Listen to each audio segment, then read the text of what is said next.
Tibi. momento no mercado. Os bancos reabriram depois de passar 2 semanas fechados, mas não houve corrida para sacar dinheiro nem uma sensação de pânico, Cristiane. Obrigada, Elaine. Boa noite para você.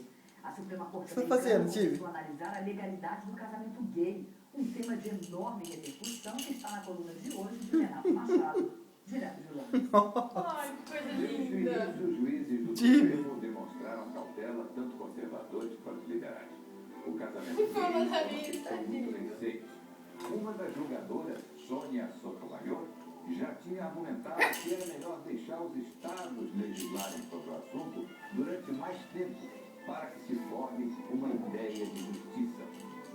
Outro juiz comentou que os tribunais têm 5 anos de informação sobre o casamento gay e mais de 2.000 anos de leis e códigos sobre o casamento entre homem e mulher.